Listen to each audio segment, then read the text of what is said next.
Temas demasiado extensos, pero sí que pueden despertar muchas dudas. Bien, como siempre, cualquier cosita me escriben en el chat que voy leyendo y vamos haciendo pausitas para explicar si algo no se entendió. ¿Sí? Comencemos con mediastino. Cuando estudiamos mediastino, al menos acá en la UNLP, utilizamos la clasificación de mediastino y la definición de mediastino del doctor profesor Eugenio Gali. Hay una breve reseña un poquito contando quién fue Eugenio Gali. Fue un jefe de cátedra de la UBA y también fue el primer jefe de cátedra que tuvimos acá en la UNLP, en anatomía. Y él hizo una definición y una clasificación propia del mediastino. El tema del mediastino hay varias clasificaciones y varias definiciones. Hay una que usan generalmente o se usa generalmente en la clínica, otras se usan en estudios por imágenes, otras se usan en la cirugía. Hay muchísimas clasificaciones de mediastino. Bien, nosotros acá utilizamos esta. ¿Qué se trata la clasificación de mediastino de Eugenio Gali? A diferencia de la mayoría de los anatomistas y la mayoría de las definiciones de mediastino, que definen el mediastino como un espacio, en el caso de Gali lo define como el conjunto de órganos y elementos anatómicos dependientes de distintos sistemas que ocupan la parte media del tórax y que por ser tangible son reales. ¿Qué quiere decir esto? Que para Gali el mediastino no es un espacio, sino un conjunto de estructuras anatómicas que están en la línea media del tórax, pero no es un espacio. Y ahora vamos a hablar un poquito de por qué este debate de si es un espacio o no es un espacio. Acá lo que estamos viendo es el tórax de una vista anterior. Este tipo de corte se llama simpeto esternocostal. ¿Qué es el peto esternocostal? El peto es esto que estamos viendo acá. Es una armadura romana. Esta parte que va en el tórax se denomina peto, ¿sí? Hagan de cuenta que yo tengo un tórax de una vista anterior y corté exactamente esta formita de armadura, más o menos. Entonces, ¿qué saqué? Saqué esternón y parte de las costillas. Cuando yo saco el esternón y parte de las costillas, lo que veo es las regiones pleuropulmonares, los pulmones con su serosa, que son las pleuras, tanto del lado derecho como del lado izquierdo, y en el medio veo distintas estructuras y órganos que pertenecen a distintos sistemas que constituyen el mediastino. Ahí marcamos de color celeste las dos regiones pleuropulmonares, la derecha y la izquierda. Recuerden que lo estamos viendo de frente y es posición anatómica, por lo cual es el lado derecho del paciente y el lado izquierdo del paciente, no el nuestro. Y en el medio no encuentro un espacio. A eso es lo que apuntaba Gali. Si yo abro una persona, le retiro el peto costal, le retiro el esternón y parte de las costillas, lo que yo encuentro en el medio no es un espacio, sino una serie de estructuras y elementos anatómicos que pertenecen a distintos sistemas. ¿Bien? Y es a eso lo que denominamos mediastino. ¿Estamos bien hasta acá más o menos con la intro de la definición de Eugenio Gali de mediastino? Digan sí, no. Voy leyendo en el chat. Tenemos un delay de unos 5 segundos, parece 10 por ahí.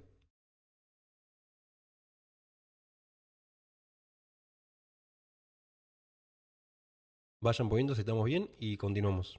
¿Sí?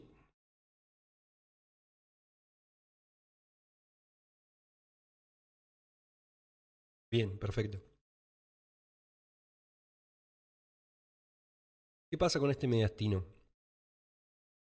Si yo lo veo en distintos cortes, vamos a usar los tres cortes clásicos, un corte frontal o coronal, un corte sagital y un corte axial o transversal, vería más o menos esto. Primero lo vamos a poner en esquema y después vamos a la foto del atlas. Marco el diafragma como límite entre tórax y abdomen y dibujo las dos regiones pleuropulmonares y en el medio encuentro el mediastino. Todo lo que está comprendido entre las dos regiones pleuropulmonares dentro del tórax es mediastino. ¿Bien? Y así es como lo vería yo en los distintos cortes. En un corte coronal, en un corte sagital y en un corte axial o transversal. Si yo reemplazo estos esquemitas y pongo la foto del atlas, encontraría más o menos esto acá así.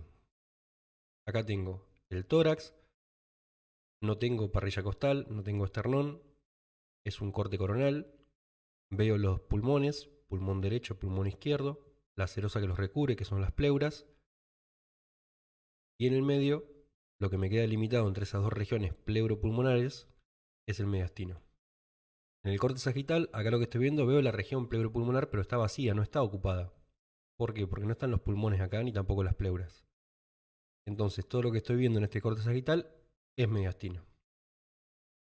Y en esto, que es lo que le solemos decir cariñosamente chuleta, que es un corte axial o transversal, veo ambos pulmones, pulmón derecho, pulmón izquierdo, y lo que queda comprendido en el medio, entre las dos regiones pleuropulmonares, es el mediastino. ¿Estamos bien hasta acá?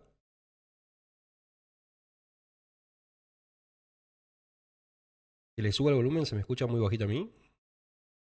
A ver.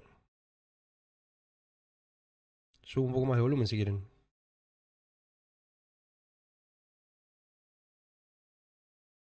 A ver ahora. Ahí se me escucha un poco más alto.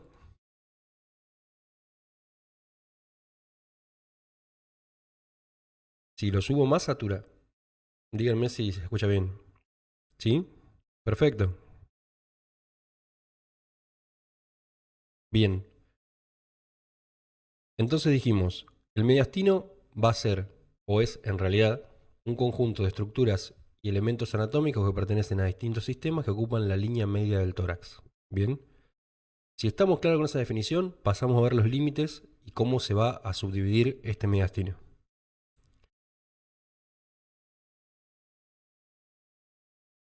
Si vamos a los límites, acá lo que estamos viendo es una vista lateral del mediastino, ¿sí? Estamos viendo el tórax, hay una ventana, está cortado parte de las costillas y los músculos intracostales, y no hay ni pulmón ni pleuras.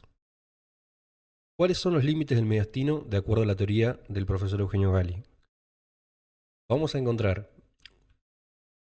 un límite anterior, un límite superior, un límite inferior, un límite posterior y dos límites laterales. En esta imagen lo que vamos a poder apreciar va a ser límite superior, anterior e inferior. Bien. ¿Cuál es el límite anterior del mediastino? Va a ser la cara posterior de este hueso que está acá, que es el esternón, hueso plano del tórax. Bien, entonces, el límite anterior va a ser la cara posterior del esternón. El límite inferior es eso que está coloreado de color rojo, que es el diafragma, que es el límite entre tórax y abdomen. Si arrancamos por el límite inferior, como dijimos, era el diafragma, bien, que es el músculo que va a separarnos tórax de lo que está abajo, que es abdomen. El límite anterior va a ser la cara posterior del esternón, de este hueso que está acá, hueso plano, que su función es proteger al corazón. Bien, está inmediatamente por delante del corazón. Límite superior, tenemos un plano que tiene que pasar por la horquilla esternal, la horquilla del esternón, y el disco que se encuentra entre la séptima vértebra cervical y la primera vértebra torácica. Básicamente es el plano que separa el tórax del cuello. ¿Se acuerdan cuando vimos base de cuello? Que lo charlamos y hacemos varios cortes oblicuos. Es este tipo de corte, ¿sí? Desde el disco que se encuentra entre la séptima cervical y la primera torácica hasta la horquilla esternal. Ese es el límite superior del mediastino. Entonces, anterior, cara posterior del esternón. Inferior, diafragma. Superior, un plano que pasa por el disco que está entre C7 y T1 hasta la horquilla esternal.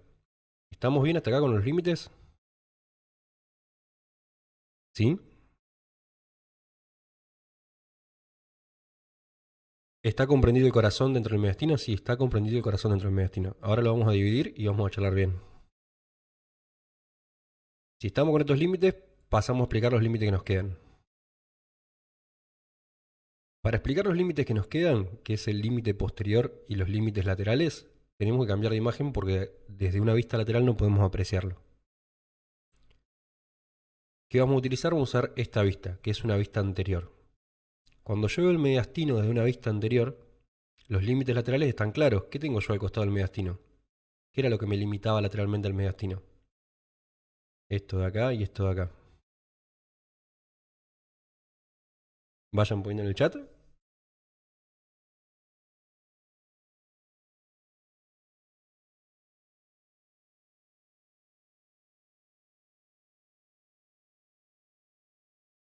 Regiones pleuropulmonares, perfecto. La región pleuropulmonar o las pleuras es lo que me va a marcar el límite lateral. Yo las marco ahí, marco las regiones pleuropulmonares. Acá se ve inclusive cómo la arteria subclavia y la vena subclavia cabalgan el vértice o la punta de los pulmones. Bien. Entonces, eso que tengo ahí son las regiones pleuropulmonares, la derecha y la izquierda. En el medio que tengo, el mediastino. Entonces, los límites laterales son las regiones pleuropulmonares o las pleuras en su cara mediastínica. ¿Qué límite nos queda ahora? Hablamos del límite inferior, límite anterior, límite superior y límites laterales. ¿Qué nos queda charlar ahora? El límite posterior, que es acá quizás una diferencia más grande que tiene Gali con respecto a otras divisiones de mediastino. Si yo veo un corte axial o transversal, puedo ver los dos pulmones, pulmón derecho, pulmón izquierdo, lo estamos viendo de abajo, una vista inferior. Esto es la vértebra, una vértebra torácica. Acá lo que estamos viendo son las costillas, que como descienden oblicuamente el corte vemos distintas costillas, y esto es el esternón. Si marcamos la referencia, ponemos izquierdo, derecho, anterior y posterior, y lo estamos viendo desde abajo. Bien, es el corte axial transversal visto desde abajo. Esto es ventrículo izquierdo, esto es ventrículo derecho, esto es corazón, aorta, esófago, y esta es la división de la tráquea. Más o menos está pasando por acá la división de la tráquea. Bien, y esto que estoy viendo acá son las venas pulmonares, que ahora vamos a charlar también sobre eso. ¿Cuál es el límite posterior del mediastino? La diferencia que tiene Gali con el resto de los autores que hablan o dividen al mediastino es que Gali toma como límite posterior a la cara anterior y la cara lateral de los cuerpos vertebrales torácicos y la cara anterior del cuello y la cabeza de la costilla. ¿Por qué me cambia drásticamente esto? Porque si yo tomo un plano que pasa únicamente por la cara anterior de los cuerpos vertebrales, los grandes vasos, ¿sí?, la arteria aorta, me quedaría por fuera del mediastino. Bien, entonces el límite posterior para Eugenio Gali del mediastino son la cara anterior y lateral de los cuerpos vertebrales torácicos y la cara anterior del cuello y la cabeza de las costillas. La costilla tiene una cabeza y un cuello. La cabeza es lo que va a articular con las vértebras, como charlamos en el vivo de ayer, y van a formar parte de lo que es el límite posterior del mediastino. Entonces me queda acá en el medio el mediastino y lateralmente las regiones pleuropulmonares, ¿sí? Y estos son los límites del mediastino de acuerdo a la clasificación de Gali.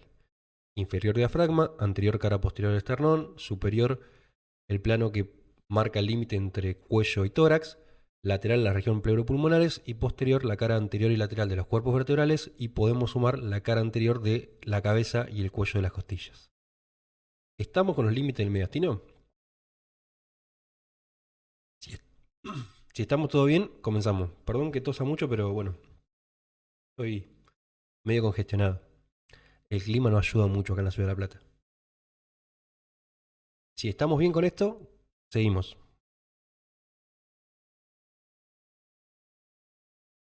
Bien, perfecto. Ya hicimos una definición del mediastino, tomamos la definición de Eugenio Gali, ya marcamos los límites de mediastino, de acuerdo a la teoría de Gali. Ahora nos queda dividir al mediastino. ¿Cómo dividimos al mediastino? Acá estamos viendo una vista lateral, lo estamos viendo del lado derecho, y faltan los pulmones y las pleuras. Entonces lo único que estamos viendo es mediastino. Todo esto es mediastino. El mediastino está atravesado por una sola estructura. Hay una única estructura que compone el mediastino que lo atraviesa por completo. La única estructura que atraviesa por completo el mediastino es el esófago. Bien, que es esto que estamos viendo acá. Esto que yo veo acá es esófago. Entonces, de acuerdo a la teoría de Gali, lo que va a dividir al mediastino en anterior y posterior va a ser el esófago. ¿Todo el esófago? No. Es un plano que pasa por la cara anterior del esófago. Entonces, tomo al mediastino, trazo un plano que pasa por la cara anterior del esófago y el mediastino queda dividido en dos. Un mediastino posterior y un mediastino anterior. Entonces, ¿qué es lo que tomamos para dividir al mediastino en anterior y posterior? Un plano que pasa por la cara anterior del esófago. Bien. O podemos tomar directamente la cara anterior del esófago. ¿Sí? Ese va a ser el límite entre mediastino anterior y mediastino posterior. ¿Qué pasa a su vez con el mediastino anterior? El mediastino anterior va a estar nuevamente dividido por un plano que pasa por la emergencia de los grandes vasos. Me han preguntado bastante por Instagram cuáles son los grandes vasos. Cuando nos referimos a la emergencia de los grandes vasos nos referimos a la arteria aorta y la arteria pulmonar. ¿Sí? No digan vena cava superior porque queda un poquitín más arriba. Bien. Y las venas pulmonares de grande no tienen nada, son bastante chiquitas. Entonces trazamos un plano axial o transversal donde nacen los grandes vasos, donde nace la arteria aorta y la arteria pulmonar, y nos queda el mediastino anterior dividido en dos mediastinos más. Mediastino anterosuperior o tráqueo tímico vascular y el mediastino anteroinferior o cardiopericardico. Y esta es la división de mediastino de acuerdo a la teoría de Galli. ¿Sí? Divido en anterior y posterior por la cara anterior del esófago y divido a su vez al mediastino anterior en un mediastino anterosuperior o tráqueo tímico vascular y un mediastino anteroinferior o cardiopericardico. ¿Qué parámetro tomo? La emergencia de los grandes vasos. En realidad un plano axial o transversal que pasa por la emergencia de los grandes vasos. Y así me queda dividido mediastino. ¿Qué es lo que tenemos que saber de esta división de mediastino? Bueno, qué estructuras vamos a encontrar en cada mediastino, qué estructuras en realidad conforman cada mediastino, porque recuerden que el mediastino no es un espacio. ¿Sí? Son estructuras pertenecientes a distintos sistemas que se encuentran en la línea media del tórax. ¿Sí? No digan que es un espacio. ¿Qué vamos a encontrar? Un poco del mediastino anterior superior y anterior inferior nos dice que vamos a encontrar. En el mediastino anterior inferior vamos a encontrar el corazón con su serosa, que es el pericardio. Cuando encontramos una estructura que se mueve dentro del cuerpo, en su momento cuando hablábamos de articulaciones decíamos que las articulaciones cuando eran móviles necesitaban de un líquido y una membrana, que era la membrana sinovial, y un líquido que lubricaba. La función de ese líquido era evitar que haya roce, fricción, desgaste y temperatura. Con las vísceras móviles dentro del cuerpo humano encontramos membranas que los recubren que se llaman membranas serosas. Bien, en el caso del corazón, que se mueve 70 veces por minuto en promedio, tiene su propia serosa que se llama pericardio. Los pulmones tienen su serosa que se llama pleura, ¿sí? Y a nivel abdominal tenemos una gran serosa que se llama peritoneo. En el caso del mediastino anterior inferior, los componentes principales son el corazón y el pericardio. Hay otras cositas, podemos agregar los nervios frénicos también y algunos vasos diafragmáticos superiores, pero lo principal es el corazón y el pericardio, el mediastino anterior inferior. El mediastino anterior superior vamos a encontrar la tráquea, el timo y los grandes vasos. ¿A qué me refiero con grandes vasos? Vamos a encontrar la aorta ascendente y el callado, la arteria pulmonar y después vamos a encontrar también la vena cava superior, ¿sí? Que no la consideramos entre los grandes vasos, pero también va a estar ahí. Hay otras cositas para agregar, hay un montón de cosas más para sumarle o que podemos encontrar en el mediastino anterior superior. Por ejemplo, el plexo cardíaco. No las menciono porque vamos por las estructuras más grandes, ¿sí? Entonces, mediastino anterior superior, tráquea, timo y grandes vasos. Mediastino anterior inferior, corazón y pericardio. ¿Qué pasa con el mediastino posterior? En el mediastino posterior hay un montón de cosas. La primera cosa que vamos a encontrar es lo que nos dividió el mediastino. Si se acuerdan, nosotros tomamos la cara anterior del esófago. Entonces, el esófago va a quedar contenido en el mediastino posterior. Además, vamos a encontrar la cadena simpática, los nervios neumogástricos, que en realidad el neumogástrico izquierdo primeramente va a formar parte del mediastino anterior superior y después se va a terminar de rotar, las venas ácigos, la aorta descendente y el conducto torácico. Estos son los componentes de cada uno de los mediastinos. ¿Bien? ¿Alguna duda hasta acá? ¿Estamos bien? ¿Consulta? ¿Algo que no se entienda? Vayan poniendo en el chat.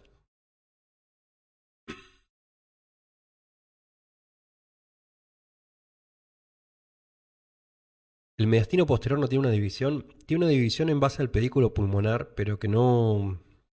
La división basada en el pedículo pulmonar no nos aporta demasiado. ¿Sí? De acuerdo a la categoría de Galli, también se hace una división en base al pedículo pulmonar, una parte suprapedicular, una parte pedicular y una parte infrapedicular. De acuerdo a la teoría de Galli. Pero generalmente no se da mucha bola esa división de mediastino posterior. Al menos acá. ¿Todo tranqui, Ernest? ¿El resto? ¿Venimos bien? ¿Sí? Vayan poniendo si se entendió, si quedó alguna duda de esto. Y si estamos todo bien, continuamos. De paso explico algunas cositas que por ahí siempre se nombran en el mediastino y se nombran y quedan ahí. Timo, ¿qué es el timo? El timo es un órgano que la función que tiene es capacitar a los linfocitos. Hay dos grandes grupos de linfocitos, en realidad hay más, pero nos vamos a quedar con que hay dos, que son linfocitos B y linfocitos T. Los linfocitos T, la T viene de timo. Es un órgano que está en el niño, que la función que tiene es educar a los linfocitos. Lo que hace es enseñar a los linfocitos qué está bien y qué está mal. ¿Sí? Los capacita. Una vez que los linfocitos T ya están formados, en el adulto el timo involuciona y se vuelve como una bolsita de grasa. Y queda arriba del corazón. ¿Bien? Eso es lo que es el timo. Es el lugar como si fuese la escuela donde aprenden los linfocitos T a decir, bueno, esto es una bacteria, lo ataco, esto es parte de mi cuerpo, no lo ataco. Esa es la función del timo. Mediastino posterior, cosas que se suelen preguntar o que a veces se repiten y no se termina de comprender del todo, es conducto torácico y cadena simpática. El conducto torácico es un conducto que lo que hace es transportar linfa. Bien. Nosotros tenemos tres circulaciones, tenemos arterias, venas y vasos linfáticos. La linfa se va recolectando y confluye a nivel del tórax en algo que se llama conducto torácico. El conducto torácico queda por detrás. Y la cadena simpática es esto que vemos acá atrás. Es una cadena de nervios que va formando ganglios. Yo tengo un nervio, una dilatación que es como una pelotita, que son ganglios, nervio, ganglio, que es el componente simpático del cuerpo humano, que se llama cadena simpática o cadena laterovertebral simpática. ¿Sí? Es eso, es la escuela de los linfocitos, el timo. ¿Sí? Su función es capacitar a los linfocitos T. Les enseña qué está bien y qué está mal. Esto es una bacteria, lo tenés que atacar. Esta es una célula de mi cuerpo, no tenés que atacarla.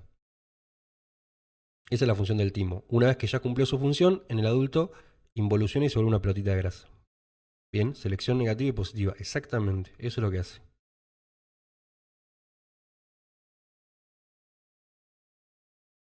Bien, ahora estoy viendo el mediastino desde el otro lado, desde el lado izquierdo. Tampoco tengo pulmón, tampoco tengo pleura. ¿Por qué pongo esta imagen o para qué pongo esta imagen? Para que quede claro también el tema de la aorta. La aorta, si se acuerdan, tiene una porción ascendente, un callado y una porción descendente. La porción ascendente y el callado son parte del mediastino anterosuperior. Bien, porque acá estaría el esófago, que es eso que estoy viendo acá así, y acá está la emergencia de los grandes vasos. Entonces, la porción ascendente de la aorta y el callado son parte del mediastino anterosuperior. La porción descendente de la aorta se coloca atrás del esófago, por lo cual forma parte del mediastino posterior. ¿Sí? Callado y porción ascendente, mediastino anterosuperior. Porción descendente y aorta torácica, mediastino posterior. Y acá en otra imagen lo vemos más marcado.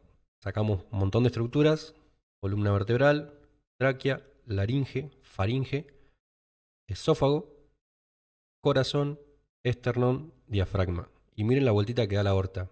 Aorta ascendente, callado y aorta descendente. La aorta descendente se coloca atrás del esófago, por lo cual queda en el mediastino posterior. Esto es bronquiofuente y esto es tráquea. ¿Estamos con la división del mediastino?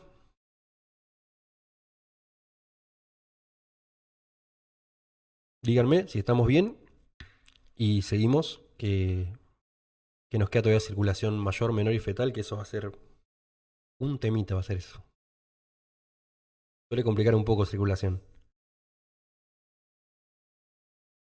Y lo que suele pasar también que cuando uno empieza a cursar anato, se da por hecho que uno en la secundaria le explicaron circulación mayor y menor. Y la realidad que muchas veces no pasa así. Entonces cuando arranca uno a ver corazón y demás, se pega un susto importante. Tema corazón, seguramente ahí estaban preguntando en el Instagram ayer.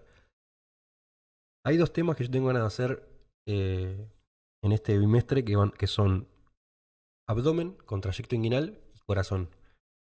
No sé en qué orden voy a hacer cada uno, pero tengo ganas de hacer dos vivos de corazón para meterle bastante profundidad y que quede claro corazón.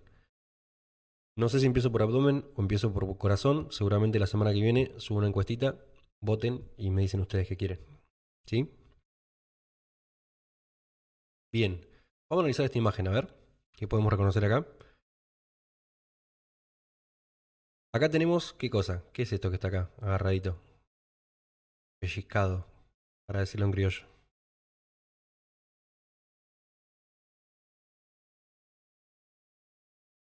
¿Qué es lo que está pellizcado y qué es lo que se ve de un color más gris?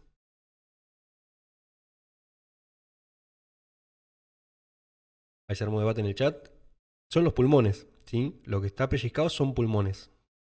Y lo que está abajo de color gris son las pleuras. Esto es pleura y esto es pulmón.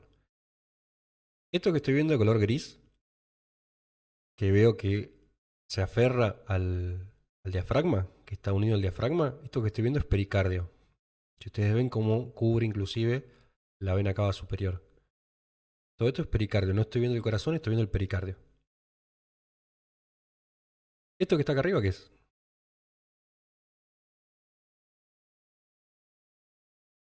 Es raro que se vea en el adulto, ¿no? Se ve a veces como una platita de grasa, pero no tan desarrollado como esto. Esto es pericardio, estos son pleura, dijimos, esto es pulmón. ¿Y esto qué es? Perfecto, esto es el timo, ¿sí? No digan tiroides, que a veces dicen glándula tiroides. La tiroides está acá arriba. Está en relación con el cartílago tiroides. Esto es timo, ¿sí? ¿Estamos bien hasta acá? Todo esto es mediastino y estas son las regiones pleuropulmonares. Y de paso, ya que estamos, marcamos escaleno anterior, escaleno medio, plexo braquial, arteria subclavia, vena subclavia, confluente yúgulo subclavia. En el adulto, claro, involuciona. En el adulto, esa es la palabra. Y se involuciona, desciende un poquito más, por eso queda tan cerca del corazón. En el niño está más alto, está un poco más alto, y se vuelve básicamente grasa. Bien, vamos con circulación. Hasta acá estamos con mediastino. ¿Quedó alguna duda? ¿Algo que me haya faltado? ¿Algo que quieran consultar? Díganme, y si no, ya pasamos a circulación mayor y menor.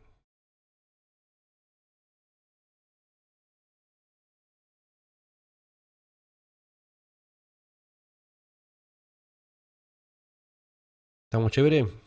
Joya. Ahí leo el chat a ver si quedó alguna duda por ahí dando vuelta.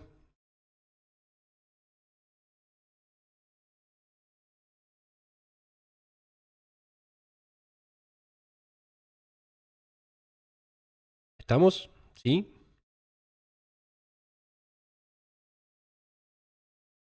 Bien. Antes de empezar a hablar de circulación mayor y menor, vamos a hacer una intro muy rapidita sobre las 4 cavidades cardíacas, las 4 válvulas y sobre qué llega a cada cavidad y qué se va de cada cavidad. Bien.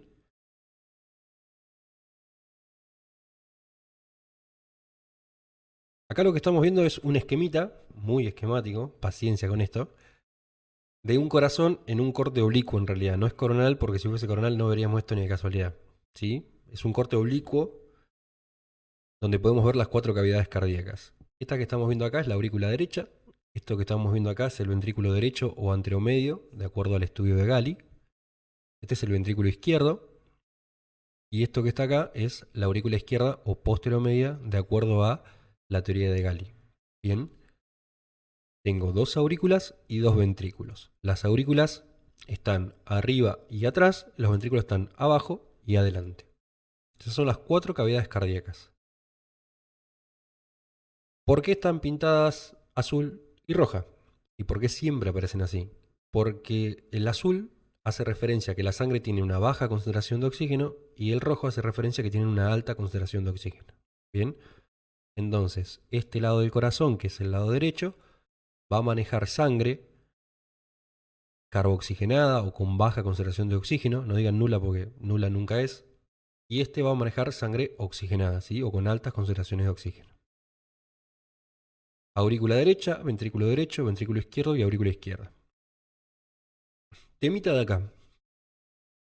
Generalmente uno viene con un preconcepto, con una idea, no sé si la arrastramos de la secundaria o dónde viene, de que las venas llevan sangre azul o carboxigenada y las arterias llevan sangre roja o oxigenada.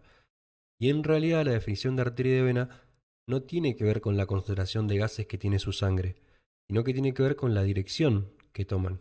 Bien, entonces la definición de venas es un vaso sanguíneo que sale del corazón, bien, o en realidad que llega al corazón a una aurícula. Las venas llegan al corazón a las aurículas. ¿Qué quiere decir esto? Que a cada aurícula van a llegar venas. Y las arterias son lo contrario, son vasos sanguíneos que salen del corazón y salen desde los ventrículos. Las venas llegan a las aurículas y las arterias salen de los ventrículos. Esa es la definición correcta. Bien, vena llega a las aurículas, arteria sale de los ventrículos. ¿Qué venas encontramos acá? Ahora vamos a charlar sobre qué venas hay en cada aurícula y qué arteria sale de cada ventrículo. Antes de eso, ya que describimos las 4 cavidades, vamos a describir cómo se comunican. Las aurículas en el adulto no se comunican, están separadas por un tabique que se llama tabique interauricular. Y los ventrículos tampoco se comunican en el adulto. Lo que sí se comunica es el lado derecho, aurícula derecha y ventrículo derecho, de la misma forma que la aurícula izquierda y el ventrículo izquierdo. Bien. La aurícula derecha y el ventrículo derecho se comunican por medio de una válvula que tiene 3 valvas. ¿Sí? Tiene 3 labios, como si fuese una boca con 3 labios, piénselo así. Tipo las bocas de los pulpos, o de los aliens en esas películas apocalípticas, bueno, una cosa así. Que como tiene 3 valvas, se denomina tricúspide. ¿Qué comunica la tricúspide? La aurícula derecha, AD, con el ventrículo derecho o anteromedio. Y del lado izquierdo tengo la mitral o bicúspide. ¿Qué comunica la mitral o bicúspide? Comunica la aurícula izquierda o posteromedia con el ventrículo izquierdo. Bien, esto es lo más básico, sencillo por ahí de corazón. 4 cavidades y cómo se comunican. Aurícula derecha y ventrículo derecho se comunican por tricúspide, aurícula izquierda y ventrículo izquierdo por mitral o bicúspide. ¿Estamos hasta acá?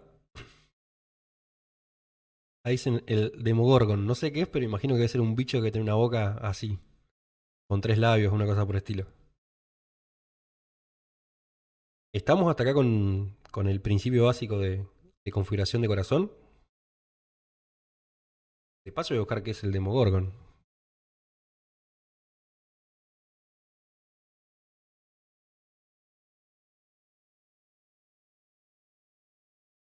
Sí, tal cual, es algo así. Nada más que te tiene como 5 bocas, no sé, parece una flor, una cosa rara es. Pero sí, un bicho como esto podría funcionarme de ejemplo.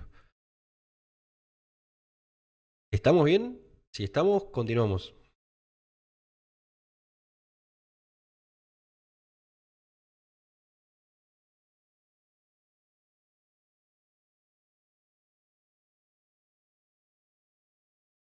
Bien, joya. La próxima pongo una foto del Demogorgon. Además tengo 2 válvulas más. Cada gran vaso, cada gran arteria tiene su propia válvula. La pulmonar, que nace desde el ventrículo derecho, tiene la válvula sigmoidea pulmonar. Y la aorta tiene su válvula sigmoidea aórtica y nace del ventrículo izquierdo. Bien, entonces tengo 4 cavidades y 4 válvulas. Tricúspide y mitral lo que hacen es comunicar aurícula derecha, ventrículo derecho, aurícula izquierda y ventrículo izquierdo respectivamente. Y estas válvulas anteceden a las arterias. Bien, están antes de la arteria. ¿Qué grandes vasos tengo acá? En la aurícula derecha, como dijimos que era aurícula, tienen que llegar venas. Llegan las venas cavas, la superior y la inferior. Son 2 venas. Vena cava superior, vena cava inferior. Ambas llegan a la aurícula derecha. ¿Qué sale del ventrículo derecho? Sale la arteria pulmonar, que es el gran vaso que va a salir de este ventrículo. A la aurícula izquierda, ¿qué venas llegan? Porque es una aurícula. Las 4 venas pulmonares. 2 derecha, 2 izquierda, 2 superiores y 2 inferiores. Son 4, 2 de cada lado. ¿Qué sale del ventrículo izquierdo? La principal arteria del cuerpo humano, que es la arteria aorta, ¿sí? Con sus 3 porciones. Porción ascendente, callado y descendente.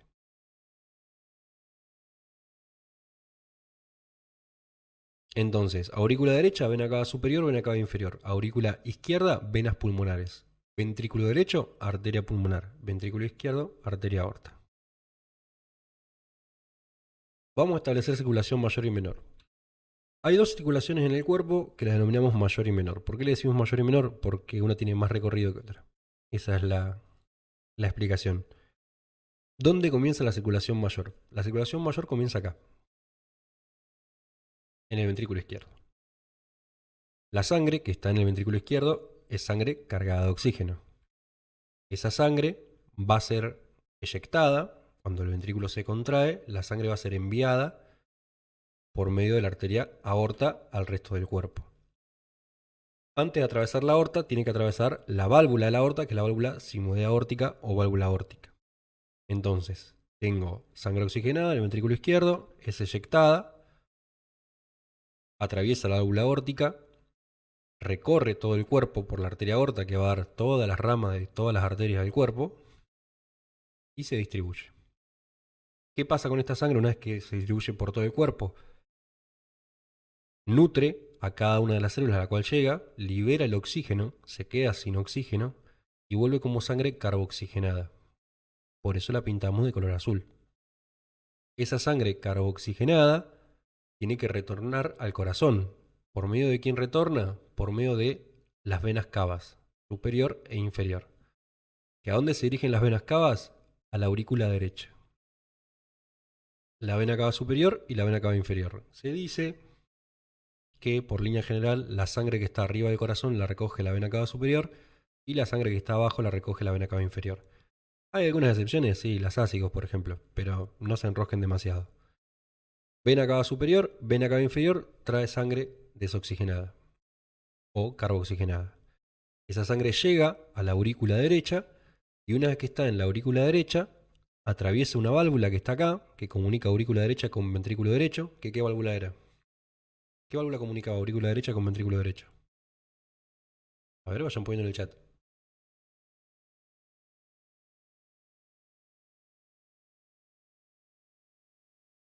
¿Qué valvulita comunicaba acá con acá? Perfecto, tricúspide, ¿sí? La que tenía la boca como el bicho que pasaron ahí en el chat.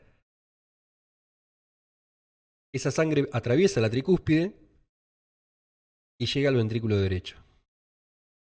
Y ahí termina la circulación mayor, ¿sí? Ese es el recorrido que hace la sangre en la circulación mayor. Va desde el ventrículo izquierdo hasta la aurícula derecha, ¿sí? Estamos con circulación mayor y estamos pasando por la menor que, como dice su nombre, es menor, es más cortita. Recuerden que siempre las circulaciones, sea mayor o menor, siempre arrancan en un ventrículo. ¿Sí? Y que las venas llegan a las aurículas y las arterias salen de los ventrículos. Bueno, pasamos a circulación menor entonces. ¿Qué pasó en la circulación menor? Como dijimos, las circulaciones comienzan en un ventrículo. En esta vez nos toca del ventrículo derecho. La sangre es eyectada del ventrículo derecho por medio de una arteria, que es la arteria pulmonar, o el tronco de las arterias pulmonares, que se divide en arteria pulmonar derecha y arteria pulmonar izquierda, atraviesa una válvula, que es la válvula sigmoidea pulmonar, y de ahí se dirige a los pulmones. Esta sangre, que está de color azul porque es sangre carboxigenada, llega a los pulmones y en los pulmones, ¿qué va a hacer? Se va a oxigenar, ¿sí? Por medio de un proceso que se llama hematosis. La sangre se carga de oxígeno, por eso ya es de color rojo, y vuelve a ingresar al corazón por medio de venas, que son las venas pulmonares. Por medio de las 4 venas pulmonares, la sangre oxigenada ingresa al corazón a la aurícula izquierda. Atraviesan una válvula que comunica aurícula izquierda con ventrículo izquierdo. ¿Qué válvula es? Que comunica la aurícula izquierda con el ventrículo izquierdo.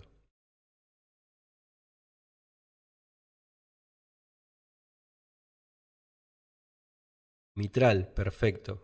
¿Sí? Mitral o bicúspide. Ahí tenemos la mitral o bicúspide y vemos que la sangre llega a el ventrículo izquierdo. Y ahí se completa la circulación menor. Bien, entonces circulación mayor del ventrículo izquierdo a la aurícula derecha, circulación menor del ventrículo derecho a la aurícula izquierda. ¿Sí? ¿Estamos con esto?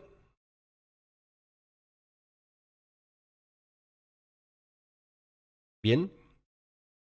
Válvula tricúspide de este lado, mitral del lado izquierdo. Tricúspide del lado derecho, mitral del lado izquierdo.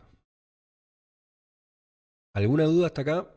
Vayan poniendo en el chat y si no pasamos a circulación fetal, que ese sí va a ser un lindo caos. Si esto se entendió, podemos pasar a circulación fetal. Si no se entendió, circulación fetal va a ser difícil.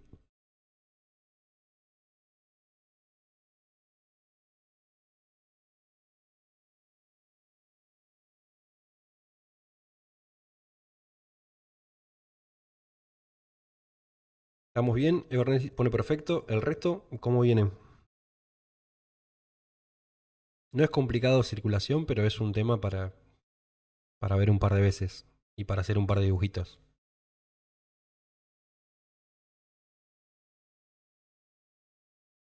Vamos con circulación fetal y ya estaríamos. ¿Sí? ¿Estaría piola hacer algo de oficio? Y estaría piola. El tema es que depende cómo estén las organizadas las cursadas. No sé cómo será ya, Everness. Acá, en medicina, Anato está en el primer año y Fisio está en el segundo. En Nutri tienen Anato en el primer cuatrimestre y Fisio en el segundo cuatrimestre. En Opte tienen Anato en el primer año y Fisio en el segundo año. En enfermería las ven juntas, ven Anato y Fisio al mismo tiempo, en simultáneo. Depende mucho de cómo esté organizado el plan de estudio. Compresiones de válvulas y demás, sí, sería lo ideal. Pero bueno, depende de cómo esté organizado cada plan. Circulación fetal. Marcamos las mismas cuatro cavidades, aurícula derecha, ventrículo derecho, ventrículo izquierdo y aurícula izquierda. ¿Qué pasa a nivel fetal? El corazón fetal, cuando yo lo analizo, veo que está comunicado básicamente. La aurícula derecha y el ventrículo, perdón, la aurícula derecha y la aurícula izquierda están comunicadas. Así. Y el ventrículo derecho y el ventrículo izquierdo también está comunicado. ¿Qué es lo que va a ocurrir con estas comunicaciones? Va a permitir que se mezcle la sangre de un lado y del otro. ¿Sí? Se produzcan cortocircuitos o shunts. La sangre del lado izquierdo y del lado derecho en la vida fetal se comunican. ¿Y por qué se comunican? Porque los pulmones no funcionan, así que no hay problema si se mezcla la sangre. Porque quien hace el intercambio gaseoso es la madre. Bien, no es el feto porque no puede respirar. No utiliza los pulmones para respirar en la vida intrauterina. Bien. Al momento del nacimiento, lo que va a ocurrir es que la comunicación interventricular en condiciones normales va a estar cerrada. Bien, va a estar así. Se van a ver aproximado las dos puntas del septo, las dos puntas del tabique, y se va a ver cerrado. Lo que va a seguir comunicado al momento del nacimiento va a ser la aurícula derecha y el ventrículo izquierdo. ¿Qué es lo que ocurre con esta comunicación? Que cuando ni bien nace el bebé, ¿cuál es el deseo del pediatra? ¿Qué es lo que busca hacer el médico ni bien nace el bebé? A ver, tienen en el chat. ¿Qué es lo que se quiere hacer cuando ni bien nace?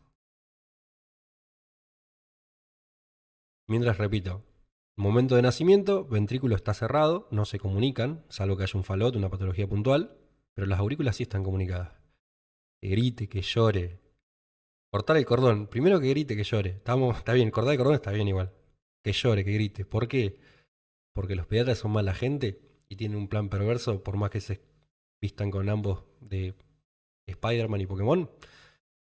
No, quieren que llore porque lo que buscan hacer es que aumente la presión intraauricular en la aurícula izquierda de golpe. ¿Por qué? Porque la sangre retorne de golpe, llegue mucho caudal de sangre con mucha presión a la aurícula izquierda, y esa sangre que llegue a la aurícula izquierda va a empujar esta pared que está acá contra esta pared y se va a solapar. ¿Sí? Se van a pegar esas dos paredes. Como si fuese la flechita y ¡tac! Con la fuerza con la cual ingresa esa sangre se solapan y se pegan las dos paredes que están separando la aurícula derecha de la aurícula izquierda. Bien. Y esas paredes solapadas dejan una cicatriz que es el bendito foramen oval. Que en la mesada el lunes pasado preguntaban bastante, ¿y el foramen oval? ¿Y el foramen oval? ¿Y qué? ¿Y dónde está? Foramen oval es eso, ¿sí? Uno de cada tres recién nacido igual tiene foramen oval permeable. No se termina de cerrar del todo, queda aproximadito, pero no cerrado del todo, y hay un pequeño paso de sangre entre una aurícula y la otra durante un tiempo, que es lo que se manifiesta como un soplo, ¿sí? Entonces, en el recién nacido, los ventrículos no están comunicados, las aurículas sí. ¿Qué se busca? Que llore, que grite. ¿Para que sufra? ¿Para que entienda lo que es el mundo ni bien nació? No, tiene que ver con que lo que buscamos es que aumente la presión dentro de la aurícula izquierda para que se solapen los tabiques interauriculares y se terminen de cerrar y ya no haya comunicación entre el corazón derecho y el corazón izquierdo, ¿sí? Ese solapamiento deja una cicatriz que es el foramen oval. Bien. Si no se cierra del todo, lo que se suele hacer, se mantiene un tiempo en observación hasta que se va ese soplo. ¿Sí? Salvo que sea patológico y que demande una intervención quirúrgica. Pero generalmente, después de un tiempito, el soplo se va, porque se terminan de solapar. ¿Sí? Por eso cuando nacían se les daba una nalgada. No sé lo de la nalgada, pero con que grite y llore, lo que llegue el estallido de llanto, es suficiente. ¿Sí? Tampoco van a andar cometiendo tortura infantil. Y después de este vivo me acabo de quedar sin ningún amigo pediatra. Me estoy dando cuenta de eso. Pero bueno, ¿se entendió lo que es el foramen oval y cómo está el corazón al momento del nacimiento? Si se entendió, vamos a la circulación ya intrauterina.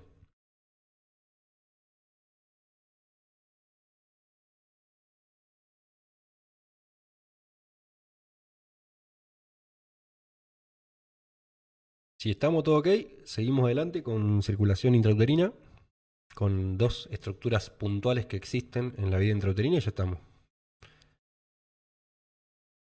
Joya. Bien. Ponemos el corazón fetal, comunicado tanto a nivel auricular como a nivel ventricular, y vamos a agregar dos estructuras más. Una es el hígado y la otra es placenta. Esto se suele preguntar o es un tema para OFTE, ¿sí? En anato de medicina, de enfermería, de Nutri, de PC, no se pregunta. Bien, en OFTE sí puede surgir alguna pregunta. Vamos a verlo desde el punto de vista anatómico, no nos vamos a enrocar con la parte fisiológica. Esto que tengo acá es placenta, esto que tengo acá es hígado y esto que tengo acá es corazón fetal. Por eso está comunicado las dos aurículas con los dos ventrículos. ¿Materno una enfermería lo dan? Mirá, no sabía. La placenta va a tener una vena umbilical, sí, que está de color roja. Y está de color roja, ¿qué significa? ¿Qué tipo de sangre está llevando esa vena? Y es vena, ¿eh? ¿Qué tipo de sangre lleva esta vena umbilical?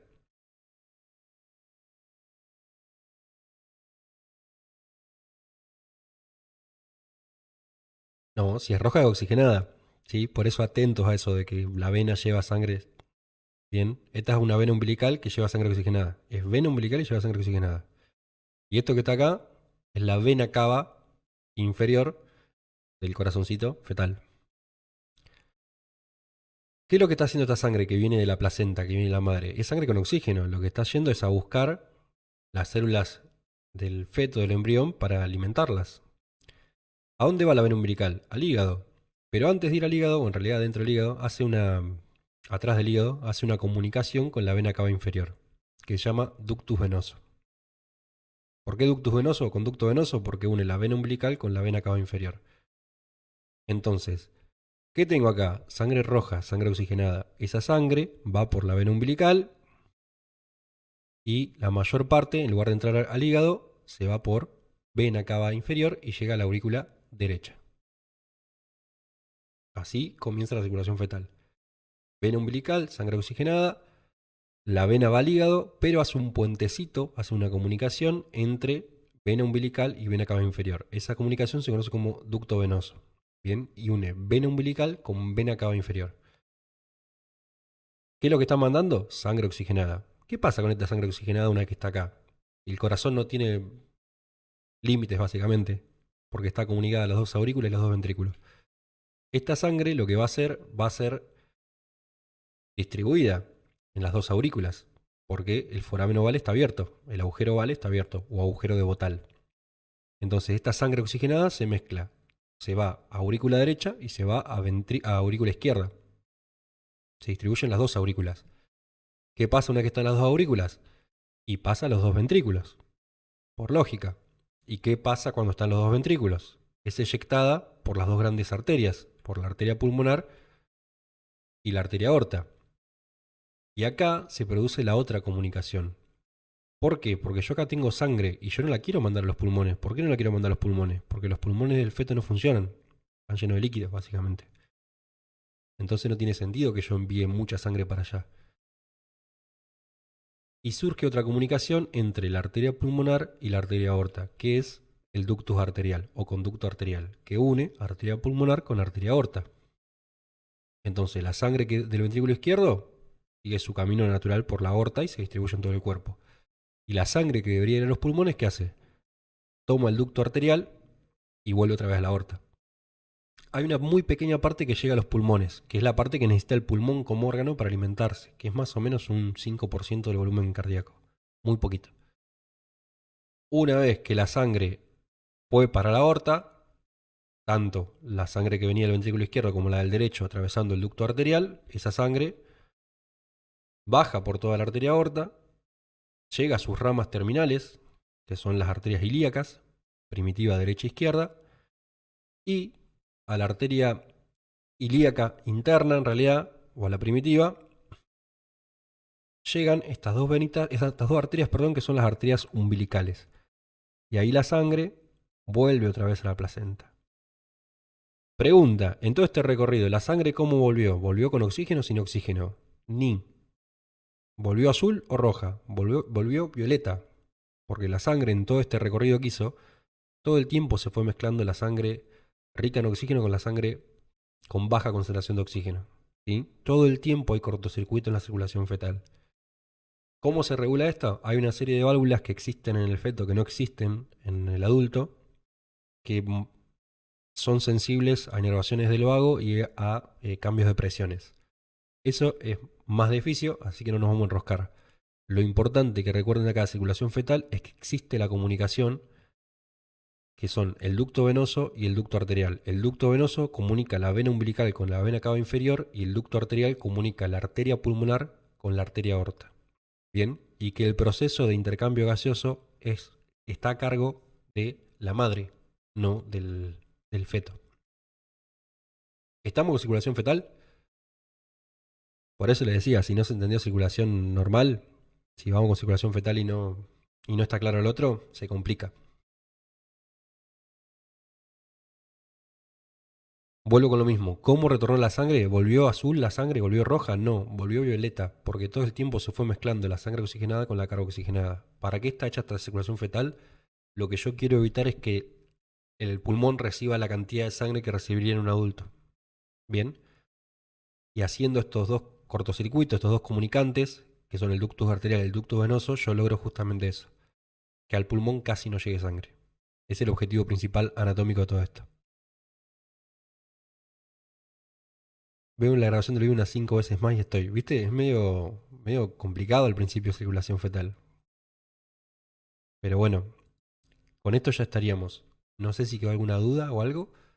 Si no, ya estamos. Vayan poniendo en el chat que los voy leyendo. Hay algunas preguntitas ahí en el Instagram que ahora las voy a responder. No llegué a responder a la tarde porque estuve paseando a Branca. ¿Cómo seguimos? Próxima clase. No sé si llegamos mañana. Me quedó colgado unos temitas de Opte que iba a dar, que iba a ser cabeza, sutura, fontanela, músculo de la mímica y masticadores, que no llegué. Así que capaz que mañana hacemos un vivo de cabeza. Para ver eso. Puntos cranométricos, suturas, fontanelas, músculos masticadores de la mímica y capaz que metemos tórax ahí. Hacemos un Frankenstein de clase. Ahí leo el chat. Muy buen video. Bueno, gracias, Oscar. ¿Qué otros órganos se encuentran en el mediastino? No vi desde el inicio. Y hay bastante en cada uno de los mediastinos, pero miralo, igual queda grabado, James. Queda grabado y podés volverlo para atrás inclusive con la línea temporal. Así que tranqui. ¿sí? No sé si quedó alguna duda más, si no ya estaríamos. Como les dije, no son temas largos, pero nada, merecen por ahí que se vean un par de veces el video y hacer unos cuantos dibujitos con esto.